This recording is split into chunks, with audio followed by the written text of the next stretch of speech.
10일.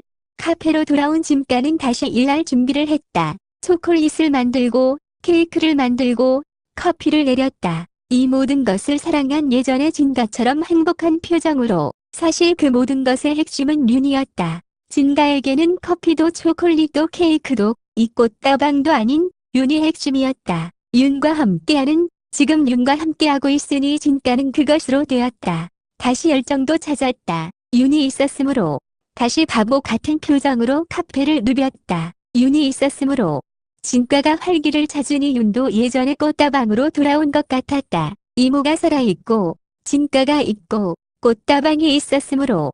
엄마와 할머니와 함께 보낸 꽃다방에서의 어린 시절, 언제나 그리웠지만 그 대신 이모와 진가가 있었다. 그리고 석진과 지란도 있었다. 그들은 언제나 자신에게 진심을 다했고 자신의 편이 되어주었다. 모든 것이 사라진 줄 알았던 그 시절에 그들이 나타나 자신의 모든 것이 되었다. 이제라도 알게 되어 다행이다. 아직 늦지 않았으니까. 미국에서 혼자서 힘들게 달려가던 시절에도 자신을 도와준 사람은 있었다. 사업가 아저씨에게도 고맙다고 해야겠다. 지금 당장 어느 한순간도 자신 주위에 자신을 사랑하고 응원하는 사람이 없었던 적은 없었다. 이제 그 어떤 세월도 원망하지 않는다. 이제 주위의 모든 것에 자신의 숨결을 불어넣는다. 이제 그들도 자신으로 인해 외롭지 않도록. 이제 많이 가벼워졌어. 촬영을 마치고 돌아온 지란에게 윤이 말했다. 그동안 자신을 짓눌러온 원망의 무게, 너무도 그리워 가슴이 미어졌던 그리움의 무게, 자신이 상처 준 사람들에 대한 죄책감의 무게, 그럼에도 용서를 빌지 못했던 어리석음의 무게, 모두 다. 뜬금없이 무슨 소리야? 윤이 어색한 미소를 지었다. 그리고 지란의 손을 잡았다. 고맙다. 징그럽게 왜 그래? 지란이 손을 뺐다. 윤이 지란을 꽉 안았다. 예뻐서 그런다. 왜? 윤은 지란이 고마워 눈물이 날 것 같다. 진심으로 온 마음을 다해 고맙다.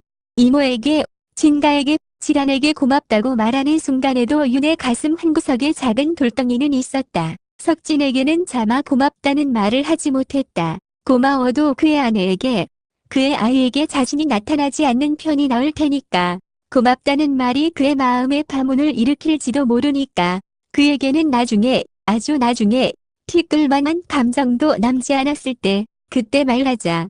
카페에 들러 진가를 돕고 요양원에 들러 이모와 이야기를 나누고 지란과 밤에 도란도란 이야기를 나누는 시간들은 윤의 가슴을 뜨끔뜨끈하게 만들었다. 그리고 미국의 일도 잠시 마음에서 접고 있었다. 사업가 아저씨를 믿었으므로 아저씨는 윤에게 2달의 시간을 더 주었고 이제 그 시간의 막바지에 다다르고 있었다.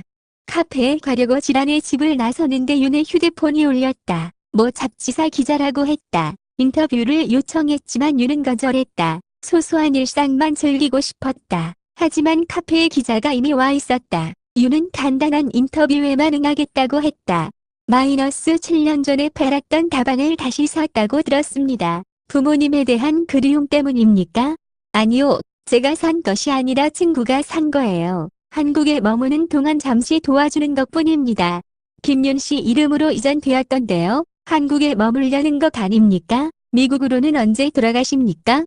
저를 키워준 이모를 위해 제가 사들인 거예요. 이모 아들인 제 친구가 운영할 거예요. 미국은 곧 돌아갑니다. 한국으로 체인점을 들일 계획은 있으십니까? 아니요, 아직 그럴 계획이 없습니다. 하지만 앞으로의 일은 모르는 거니까 단정 지을 수는 없겠죠. 그리고 잡지에 실린 기사는 이랬다. 젊은 사업가 김윤, 윤연을 보낸 다방을 사들이다. 과거의 꽃다방을 잊지 못한 젊은 사업가 김윤은 한국에 머무는 동안 다방을 다시 사들였다. 그리고 그곳을 자신을 키워준, 지금은 사고로 요양원에 있는 이모를 위해 카페 운영권을 이모의 아들에게 넘기고 그들을 도와주고 있다. 이를 발판으로 한국의 카페나 식당의 운영을 지켜보며 한국으로의 제출을 꾀하기 위함으로 추측된다. 뭐 이런 내용이었다. 언제나 말이 글로 옮겨지는 되는 과장과 거짓이 섞이는 법이니까. 하지만 그로 인해 윤은 미국에서 전화를 받아야 했다. 자신을 도와주는 사업가 아저씨였다. 김윤 씨, 미국으로 당장 와야겠어요. 갑자기 한국으로 사업 확장 이야기가 나와서 주주들이 난리 났어요. 아직 한국에 머물기로 약속한 날이 1달가량 더 남았지만 윤은 미국으로 돌아가야 했다. 이것을 진가에게 말하기란 쉽지 않았다. 하지만 당장 내일 떠나야 하는 마당에 또 말없이 떠날 수도 없었다. 언제 다시 올지도 모르고 윤은 먼저 지란에게 말했다. 나 내일 미국 간다.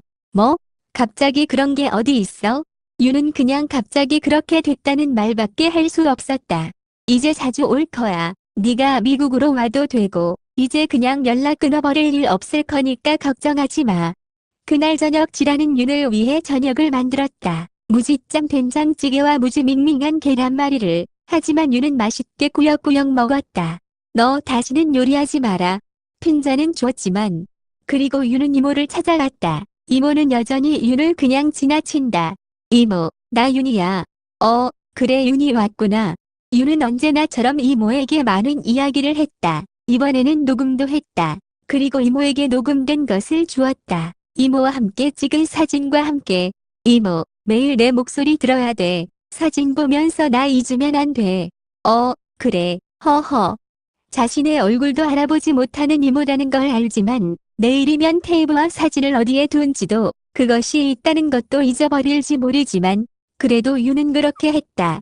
이모, 이모가 있는 이곳과 내가 있는 곳은 한 집이야. 잊으면 안 돼. 그래, 한 집, 허허. 그 옛날 이모가 자신에게 한 것처럼 이제는 자신이 이모에게 해줄 차례다. 이제 자신이 이모의 어둠을 걷어낼 차례다. 윤은 밤까지 진가에게는 말하지 못했다. 당장 내일 떠나야 하는데 용기가 나지 않았다. 떠나는 날 아침에야 진가와 마주 앉았다. 나 오늘 미국으로 돌아가. 윤은 용기를 냈다. 진가의 눈빛이 흔들렸다. 회사에 일이 생겨서 갑자기 그렇게 됐어. 진가는 아무 말 하지 않았다. 진가의 눈빛이 차가워지려 한다. 예전처럼 떠나버리고 연락도 끊은 윤을 생각했겠지. 근데 이제 매일 전화할 거야. 될 수 있으면 자주 올 거야. 예전과는 달라.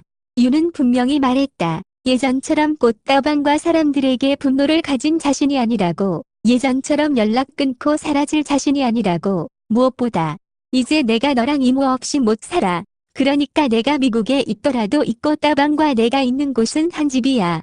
이모의 식당과 꽃다방이 한 집이었던 것처럼 이제 다시 떨어지지 않을 거다. 진가가 힘겹게 고개를 끄덕였다. 윤의 진심이 전달되었기에 쉽지는 않았지만 진가도 받아들였다. 그리고 윤의 짐을 들고 공항까지 따라 나섰다. 그런 진가가 고마워 윤은 또 울컥하려 한다. 공항에 도착하자 지란에게서 급히 연락이 왔다. 어디야? 지란의 모습이 저기서 보였다. 사람들에 둘러싸여 있어 한눈에 알아봤다. 스타는 스타였다. 나 미국에서 촬영 있어. 며칠 후지만 미리 갈 거야. 야, 마진가. 내가 윤이 감시할 테니까 걱정하지 마라. 지란은 윤을 보내는 것이 몰래 아쉬워 다른 일정까지 취소하고 윤을 따라 나섰다. 윤과 지란은 웃으며 진가를 향해 손을 흔들었다. 진가도 웃으며 그들을 보냈다. 떠나는 윤의 뒷모습에도 보내는 진가의 모습에도 아쉬움은 없었다. 다시 만날 테니까. 윤이 있는 곳과 진가가 있는 꽃다방과 이모가 있는 요양원은 이제 한 집이니까